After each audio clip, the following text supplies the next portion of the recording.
안녕하세요. 공개 소프트웨어 페스티벌에 이렇게 참여하게 돼서 반갑습니다. 저는 오픈소스 커뮤니티에 공헌하는 온갖 방법에 대해서 얘기를 해볼 오토매틱에 근무하는 김태곤입니다. 반갑습니다. 발표를 시작하기 전에 먼저 제 소개를 해볼까 합니다. 저는 현재 오토매틱에서 시니어 프론트엔드 개발자로 일을 하고 있고요. 그전에는 네이버, 팬시 등의 기업에서 근무를 했었습니다. 프론트엔드 개발자로 근무를 했었고요. 현재 노드.js, 리액트.js와 같은 오픈소스의 공식 한국어 지역화 팀에 소속되어 있습니다. 그리고 또한 리액트 코리아와 노드.js 코리아라는 커뮤니티의 운영진으로 있기도 하고요. 그 외에도 아주 자잘하지만 여러 오픈소스 프로젝트에 코드를 기여한다거나 아니면 번역을 한다거나 아니면 행사 오거나이저도 해봤었고요. 등등 여러 가지 오픈소스 활동을 조금 자잘하지만 해오고 있습니다. 오픈소스 공헌이라 그러면 어떤 생각이 드세요? 많은 분들이 이거 참 참여하고 싶은데, 특히 개발자 분들이라면 나도 오픈소스에 참여하고 싶은데 오픈소스가 좋다는 얘기는 들었는데 그런데 어디서부터 시작을 해야 될지, 그러면 생각해보면 내가 개발자로서 그렇게 실력이 뛰어난 것 같지도 않고 이런 생각들을 하면서 오픈소스에 공헌하는 방법에 대해서 고민을 하시는 분들이 많을 것 같아요. 그런데 사실 그런 고민을 하는 건 여러분뿐만이 아닙니다. 2020년에 jetbrain이라는 회사에서 설문조사를 한 적이 있어요. 개발자 생태계에 대해서 설문조사를 한 적이 있는데 보시면 알겠지만 48%가 이 설문에 참여한 개발자의 48%가 오픈소스에 기여한 경험이 전혀 없다고 합니다. 저는 사실 이 조사 결과를 보고 굉장히 놀랐어요. 왜냐하면 제 주변에서는 오픈소스에 기여하시는 분들이 많았기 때문에 48%라는 이렇게 높은 비율로 한 번도 참여한 적이 없으실 줄은 몰랐거든요. 그렇지만 좀 더 긍정적인 부분은 48%가 참여하지 않았는데 4%를 제외한 나머지 44%의 분들은 하지만 오픈소스에 참여하고 싶습니다. 기여해보고 싶습니다. 라고 밝혔다는 거죠. 많은 분들이 아마 어떻게 참여해야 되는지 몰라서 못하고 계신 거라고 생각을 해요. 혹은 좀 더 주저한다거나 등등 여러 가지 요인이 있겠지만 오픈소스 공헌이 그렇게 어렵지 않다는 거를 제가 알려드리고 싶었어요. 제가 했던 경험들이 대단한 것들이 아니거든요. 실제로 opensource.guide라는 웹사이트에 가시면 오픈소스에 어떻게 기여를 해야 하는가라는 이 페이지가 있어요. 이 페이지에서도 보면 코드 외에도 기여할 방법은 굉장히 다양하다라고 알려주고 있어요. 그래서 뭐 디자인을 할 수도 있고요. 디자이너라면 디자인을 할 수도 있고 아니면 행사 오거나이징을 할 수도 있고, 특히 문서화, 오픈소스 프로젝트 같은 경우에 문서화가 잘 안 돼 있는 경우들이 많거든요. 그래서 문서화에 도움을 주는 경우도 있고 한국어 사용자들을 위해서 번역을 하는 경우도 있고요. 아니면은 스택 오버플로우 같은 곳에서 질문 답변을 하는 것만으로도 충분히 오픈소스에 기여하는 것이다 라는 말이 있어요. 그 외에 코드 리뷰만 해도 되고요. 심지어 번역을 리뷰하는 것만으로도 굉장히 큰 도움이 됩니다. 조금 이따가 좀 더 자세히 말씀드릴 텐데요. 그리고 오픈소스 프로젝트일 필요조차 없습니다. 좋은 오픈소스들을 소개하는 페이지조차도 오픈소스에 공헌하는 것이다 라고 말을 하고 있어요. 저는 이 발표를 통해서 굉장히 쉬운 접근 단계부터 지옥 난이도까지 오픈소스에 어떻게 하면 공헌할 수 있는지 다양한 오픈소스 공헌 방법을 소개하려고 합니다. 제 경험이 살짝 첨가되어 있습니다. 그래서 첫 번째 단계부터 말씀을 드릴게요. 첫 번째 단계는 제일 쉽게 접근할 수 있는 거는 아무래도 번역과 자원봉사가 있을 겁니다. 번역과 자원봉사는 준비물이 굉장히 단촐해요. 준비물은 여러분들의 한국어 실력, 사실 한국에 살고 한국에서 태어난 여러분이라면 거의 다 갖추고 계신 거죠. 한국어 실력, 그리고 영어를 읽을 수 있는, 쓰기도 필요 없어요. 영어를 읽을 수 있는 독해력, 그리고 끈기와 열정, 체력 등이 필요합니다. 방법은 번역을 해서 직접 제출하는 방법이 있고요. 공식 프로젝트의 공식 지역화 팀으로 지원하는 방법이 있고요. 컨퍼런스 같은 것에 자원봉사로 참여하는 방법이 있습니다. 먼저 번역 부분을 볼까요? 제가 처음 번역을 했던 게 2005년이었어요. 2005년에 아마 아시는 분들은 많이 아실 텐데 유명 오픈소스인 노트패드 플러스라는 게 있어요. 그래서 제가 이거를 그때 당시에 열심히 쓰고 있었거든요. 그런데 한국어 번역이 그 전에 약간 돼 있었는데 업데이트 안 된 부분이 너무 많은 거예요. 제가 불편하잖아요. 그래서 이런 거를 내가 직접 번역을 해서 보내야겠다라고 해서 메일을 써서 보냈습니다. 한국어 파일을 번역해서 보냈더니 당연히 그분도 고맙다고 하고요.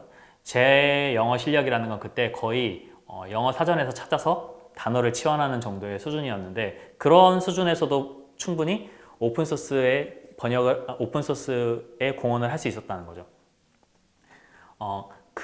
이런 식으로 오픈소스 번역을 몇 건을 더 하다 보니까 심지어 어떤 분들은 내 애플리케이션이 있는데 네 이름을 여기서 봤다, 혹시 내 거를 번역해 줄 수 있겠냐라고 직접 메일로 저한테 연락을 해오는 경우도 있었고요. 이런 식으로 많은 오픈소스 프로젝트에 참여를 했었고요. 이렇게 번역을 하는 건 조금 쉬운 듯 하지만 사실은 끈기가 좀 필요하기도 해요. 왜냐하면 문서 같은 경우에 특히나 자주 업데이트가 되기 때문에 제가 그 업데이트 되는 걸 계속 따라가야 되는 게 있거든요. 그래서 적어도 1, 2주에 한두 번씩은 꾸준히 문서 하나씩은 번역을 해야 되는 그런 상황이 옵니다. 그래서 끈기가 좀 필요하고요. 그렇기 때문에 여러분들의 관심 분야, 여러분들이 사용하는 애플리케이션, 여러분들이 자주 사용하는 오픈소스 프로젝트, 이런 곳에 기여하기를 추천드리고요. 지금 제가 현재 Node.js 공식 지역화팀과 한국어 문서 번역팀이고요. 그리고 React.js에서도 문서를 번역하는 공식 팀에 있는데, 이런 공식 지역화팀은 직접 해당 프로젝트에서 모집을 하기도 해요. Node.js와 React.js가 그랬고요. Node.js는 조금 더 복잡한 역사가 있지만 그거는 나중에 기회가 되면 말씀을 드리도록 하고요. 공식 지역화팀을 모집할 때 지원을 하시면 이렇게 공식 팀원으로서 참여할 수 있게 됩니다. 그래서 실제로 Node.js 프로젝트에 보면 제 이름이 이렇게 컨트리뷰터로 올라가 있습니다. 문서 업데이트가 낮아서 이런 프로젝트들은 아무래도 활발하게 운영되는 프로젝트다 보니까 문서 업데이트가 잦아서 좀 자주 참여를 해줘야 되는 어려움도 있어요. 물론 그리고 직접 번역이 아니라요, 여러분들이 리뷰를 해주는 것만으로도 큰 도움이 됩니다. 번역을 해서 올리는데 사실 제가 올릴 때 가끔 맞춤법을 틀리기도 하고, 신경을 쓴다고 해도 가끔 맞춤법을 틀리기도 하고 좀 어색한 표현이 있기도 해요. 이런 거를 전문적으로 봐주시면 그런 것만 해도 큰 도움이 됩니다. 실제로 Node.js 한국어 지역화 팀에서는 번역 제출은 자주 안 하시는데 리뷰를 굉장히 꼼꼼하게 봐주시는 분이 계세요. 그래서 그분이 큰 도움이 되고 있습니다. 전 세계적으로 보면 한국어 사용자가 굉장히 적기 때문에 한국어 사용자가 번역으로 오픈소스에 참여할 수 있는 여지는 아직도 굉장히 많습니다. 그러니까 지금이라도 망설이지 말고 시도를 해볼 수 있는 방법인 것 같아요. 이렇게 끈기 있게 해야 되는 것 말고 일회성으로 하기에는 오픈소스 컨퍼런스에 자원봉사자로 참여하는 것도 괜찮은 경험이 될 것 같아요. 지속적이지 않아서 부담이 좀 적은 편이고요. 대체로 컨퍼런스 무료 관람 혜택도 주어지기 때문에 오픈소스에 관심이 평상시에 있었는데 아직 이렇게 좀 깊이 관여하기는 조금 꺼려지는 분들을 위해서는 이 방법도 추천하고 있습니다. 두 번째 방법으로는 커뮤니티를 운영하는 방법이 있어요. 준비물은 순발력이고요. 그리고 섭외력과 기획력, 근면 성실, 이런 것들이 필요할 것 같아요. 참여하는 방법으로는 커뮤니티를 만들고 관리하는 방법이 있고, 혹은 이런 컨퍼런스 등을 호스팅하는 방법이 있을 거예요. 커뮤니티 운영이라는 건 물론 잘 운영하는 게 제일 중요하지만 이슈를 선점하는 것도 조금 필요합니다. 리액트 코리아 같은 경우에는 2014년에 만들어졌어요. 우리나라의 리액트가 본격적으로 주목을 받기 시작한 게 제가 기억하기로는 2015년 후반, 2016년쯤부터이기 때문에 그 시기를 생각한다면 2014년에 리액트 코리아라는 이 커뮤니티를 만든 건 굉장히 일렀다고 할 수 있겠죠. 이렇게 이슈를 선점하는 게 중요한 게, 이 오픈소스 커뮤니티의 이름이라는 건 사실 뻔하잖아요. 리액트 관련된 한국 커뮤니티면 리액트 코리아라는 이름이 나올 수밖에 없는데, 그렇기 때문에 다른 이름과 겹치지 않는 이름을 선점하는 게 굉장히 중요할 수 있습니다. 프로젝트 자체의 인기와 이런 커뮤니티의 인기는 사실 직결한다고 볼 수 있겠죠. 제가 예전에 100번 코리아라는 것도 만들었었는데, 100번 JS 기억하실 분들이 있을지 모르겠지만 100번 JS의 인기가 사그라들면서 커뮤니티 인기도 함께 사그라들어서 지금은 운영되지 않고 있는 커뮤니티가 됐습니다. 가끔 분쟁이 생기는데 이런 처리가 골칫거리긴 하지만 다행히 리액트 관련한 커뮤니티를 운영하면서는 아직 큰 분쟁이 생기지 않았던 것 같아요. 그리고 이벤트를 열어달라는 요구사항이 이제 생기기도 해요. 그래서 제가 직접 이벤트를 한번 호스팅 해보기도 했습니다. 지금 보시는 사진은 이제 리액트 서울이라고 2017년도에 리액트 관련 행사를 열었던 건데, 이런 행사는 아시겠지만 오픈소스 커뮤니티는 전부 자발적으로 지원해서 운영되는 것이기 때문에 누군가는 주도적으로 나서야 이 일이 진행이 됩니다. 2017년도에는 그게 저였어요. 그리고 이런 이벤트를 호스팅한다는 건 부족전쟁 같았어요. 부족전쟁이 뭐냐면 시간도 부족해, 자원도 부족해, 인원도 부족해, 컨텐츠도 부족해, 돈도 부족해, 모든 게 다 부족한 이런 부족함과의 싸움이었던 것 같아요. 물론 자원봉사 하시는 분들의 열정은 당연히 최고조에 이르렀지만 여건 자체가 그렇게 굉장히 좋은 상태에서 진행되진 않는다는 거, 어려움이 많더라고요. 이벤트를 주기적으로 호스팅 하시는 분들은 굉장한 열정과 수고를 들이고 있다는 점을 기억해 주셨으면 좋을 것 같아요. 당연히 이런 발표에 있어서 컨퍼런스에서 어떤 분이 발표를 하느냐가 이런 섭외력, 이 행사 품질의 주요 요인으로 자리 잡는 건 당연하고요. 리액트 서울도 2017년에 했고 당시에 접촉을 했던 페이스북 쪽에서 내년에 행사를 열면 이제 리액트 개발팀 쪽에서 한 분을 발표자로서 지원하겠다라고 했는데 아쉽게도 2018년도에 행사는 열리지 않았습니다. 그 뒤로는 조금 미루다가 코로나가 생기면서 이렇게 결국은 행사가 계속 미뤄지게 됐네요. 세 번째 레벨로는 드디어 세 번째 레벨이네요. 세 번째 레벨로는 이제 직접적으로 코드를 기하는 방법이 있겠죠. 코드를 기하려면 당연히 프로그래밍 스킬이 어느 정도 있어야 되고요. 눈썰미가 좀 필요하고 당연히 이 프로그램에 대한 애정, 오픈소스 프로젝트에 대한 애정이 있어야 되고 저는 이걸 중요하다고 생각하는데 답답하면 내가 한다는 마인드, 이 마음이 중요한 것 같아요. 그래서 당연히 방법으로는 프로젝트를 직접 만들어서 운영하거나 아니면은 원래 있던 기존 프로젝트의 이슈를 보고하거나 아니면 패치를 제출한다거나 하는 방법이 있을 것 같아요. 제가 노드.js가 거의 처음 나왔을 때 프로젝트 초기였죠. 노드.js 버전이 0.4.3인가 그랬어요. 그때 노드.gd라는 프로젝트를 만들어서 직접 이제 플러그인을 만들어서 배포한 적이 있었어요. 이때여서 가능했던 것 같은데 그 이후에는 굉장히 좀 많이 사용됐었고요. 지금은 다른 분이 메인테이너를 맡아서 더 발전시켜가고 있고요. 한국어 관련해서 코드를 기한 적도 있는데 워드프레스의 2017년 공식 테마에 한국어 지원이 조금 덜 했었어요. 왜냐하면 그 디자이너분을 이제 저는 개인적으로 아는 분인데 그분은 네이티브 잉글리시 스피커이기 때문에 한국어 사용자들이 폰트를 OS에 따라서 달리 쓴다는 것을 모르더라고요. 그래서 맥에서는 어떤 폰트를 써야 되고 윈도우에서는 어떤 폰트를 써야 되고 해서 한국어 관련 폰트 설정을 제가 패치로 제출한 적이 있었어요. 굉장히 고마워했던 기억이 있습니다. 그리고 사용하는 도중에 발생하는 문제를 직접 해결하면서 이렇게 패치를 제출하는 방법도 있을 거예요. 별로 유명하지 않은 언어긴 한데 V라는 언어가 새로운 프로그래밍 언어가 있어요. 이 프로그래밍 언어를 제가 관심을 가지고 최근에 사용하고 있는데 이렇게 사용하다가 맥에서 컴파일을 하려고 하니까 특정 상황에서 컴파일이 안 되는 문제가 있더라고요. 그래서 패치를 제출해서 여전히 이렇게 기여했던 적이 있고요. 그리고 직접 본인이 필요한 애플리케이션을 만들어서 오픈소스 프로젝트로 만드는 방법도 있을 거예요. 제가 만든 프로젝트로는 하이라이트라는 게 있었고요. 그리고 커피파이라는 게 있었는데 하이라이트는 제가 키노트 발표 같은 걸 종종 하다 보니까 프로그래밍 코드에 컬러를 입히고 싶은데 이거를 그전에는 이미지로 항상 했었거든요. 그런데 텍스트로 하고 싶어서 프로그래밍 코드를 복사해서 바로 색상을 입혀서 텍스트로 붙여넣기 할 수 있는 그런 오픈소스 프로그램을 만든 적이 있고요. 커피파이라고 스타벅스 와이파이에 자동으로 접속하게 해주는 클릭하고 자기 정보를 넣고 이런 과정이 없이 자동으로 접속할 수 있게 해주는 그런 것도 만들었어요. 나름 소소하게 인기가 있었던 것 같습니다.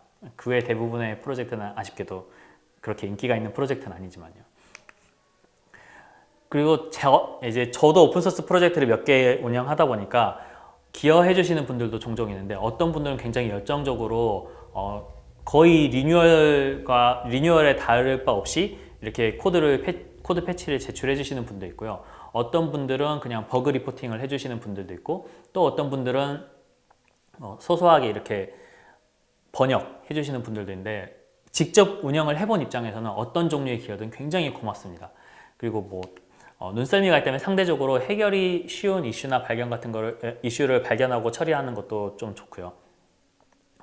한편으로는 만약에 오픈소스를 운영하는 기업이 있다면 해당 기업에 관심을 표할 수 있는 좋은 방법도 되는 것 같아요. 제가 오토매틱에 입사하기 몇 달 전쯤에 오토매틱에서 운영하는 칼립서라는 프로젝트가 있는데 이 프로젝트에 패치를 2개 정도를 제출했어요. 굉장히 쉬운 거였어요. 하나는 오타와 관련된 거였고 다른 하나는 이 경고 메시지가 나오지 않아야 할 부분에 경고 메시지가 출력되는 거였는데 이런 것들을 제출을 했더니 그 해 컨퍼런스에서 칼립소 프로젝트의 성공 사례를 얘기하면서 패치가 뭐 100개 넘게 제출됐었다라는 얘기를 하더라고요. 그 발표하시는 분이. 근데 그 100개 중에 제게 2개 있었다는 거. 그게 굉장히 뿌듯한 지점으로 남고요. 면접을 볼 때 나중에 이 회사에 입사 지원을 하면서 면접을 볼 때 내가 그 100개 중에 2개를 담당했었다라고 말을 할 수 있어서 이 회사에 관심이 있었다는 방법을 굉장히 직접적으로 표현할 수 있었던 계기가 됐던 것 같습니다. 그게 도움이 됐는지 어떤지 모르겠지만 저는 그 회사에 잘 다니고 있고요. 마지막 방법은 기업에 공헌하는 방법이 있을 것 같아요. 기업 입장으로서 공헌하는 방법이 있을 것 같아요. 이게 레벨이 4인 이유는 직접 세운 회사가 필요하고요. 이 회사가 그냥 회사도 아니고 자금이 좀 풍족해야 되는데 이 부분은 일단은 나중에 생각하시고 방법으로는 프로젝트를 직접 운영하는 방법이 있고 아니면 있는 프로젝트를 지원하는 방법도 있고 컨퍼런스나 행사를 후원하는 방법도 있을 거예요. 그래서 이거에 저는 대표적인 성공 사례로 워드프레스와 오토매틱의 관계를 얘기하고 싶어요. 워드프레스라는 프로젝트는 많이들 들어보셨을 거예요. 워드프레스는 전 세계 웹사이트의 42.8%가 워드프레스로 만들어져 있다고 할 정도로 굉장히 유명한 오픈소스입니다. 그런데 이 워드프레스를 만든 사람이 이제 저희 창업자 맷인데요. 이 맷이 2003년에 B2라는 또 다른 오픈소스 블로깅 소프트웨어를 포크해서 만든 게 이제 그 시작이었어요. 그랬다가 2005년에 맷이 오토매틱이라는 회사를 창업합니다. 이렇게 돼서 워드프레스는 오토매틱의 소프트웨어에 기반이 됐고요. 오토매틱의 주요 서비스가 워드프레스를 기반으로 하고 있거든요. 그리고 이렇게 벌어들인 돈을 오토매틱은 다시 워드프레스를 후원하면서 서로 공생하는 그리고 서로 시너지를 일으키는 이런 관계가 된 것 같아요. 워드프레스에는 맷이 제안한 지원 방법으로 Five for the Future라는 이런 카피가 있습니다. 이게 뭐냐면 기업 리소스의 5%를 워드프레스에 지원하자는 거예요. 그래서 당연한 얘기지만 이 방식을 제안한 맷의 회사, 그러니까 오토매틱이 가장 많이 지원을 하고 있죠. 지난 1주간 오토매틱에서만 98명의 개발자를 포함한 98명의 사람이 3,595시간을 공헌했습니다. 일주일이에요. 98명이라는 건 오토매틱 전체 직원의 5.4%를 조금 넘는 그 정도라서 실제로 맷이 한 말을 약간 초과 달성한 거죠. 2위인 회사가 42명, 296시간, 37명, 3위가 37명, 236시간인 걸 생각하면 굉장히 큰 수치인 걸 알 수 있어요. 이외에도 행사를 스폰서하기도 하는데 워드프레스 관련해서 가장 큰 컨퍼런스 2개가 워드캠프 유럽과 워드캠프 US가 있어요. 각기 2,000명 넘게, 1,000명 넘게 이렇게 참석하는 행사인데 여기에도 주요 스폰서로 참석을 하고 있습니다.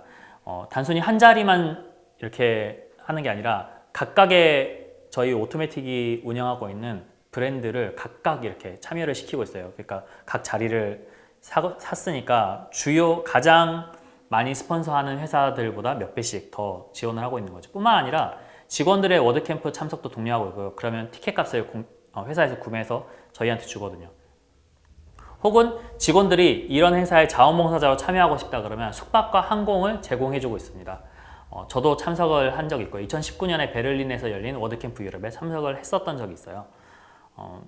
이런 식으로 워드프레스와 오토매틱이 소프트웨어를 제공하고 서로 후원을 해주는 이런 관계라고 했는데 이것뿐만이 아니라 워드프레스라는 커뮤니티가 성장하면서 얻는 여러 가지 혜택도 또 있어요. 단순히 소프트웨어뿐만 아니라 브랜드 인지도도 높아지고요. 구글 검색 결과를 보시면 워드프레스를 검색했을 때 wordpress.org라는 오픈소스도 나오지만 wordpress.com이라는 오토매틱에서 운영하는 서비스도 나오는 걸 알 수 있어요. 뿐만 아니라 예비 직원을 구할 수 있다는 이런 장점도 있어요. 이미 워드프레스라는 소프트웨어에 대해서 잘 알고 있는 분들을 뽑기 때문에 이런 분들이 오토매틱이 오면 조금 더 교육 기간을 단축할 수 있는 이런 효과도 있는 거죠. 그리고 충분히 회사에 호의적인 이런 사람들을 뽑는 거잖아요. 그래서 굉장히 도움이 됩니다. 실제로 제가 아시는 분 중 한 분도 워드캠프라는 행사에 오거나이저로 참여하셨다가 이제 스카우트가 돼서 제안을 받고 오토매틱에 입사하셔서 지금까지 거의 10년 넘게 다니고 계신 분도 있어요. 이제 마지막입니다.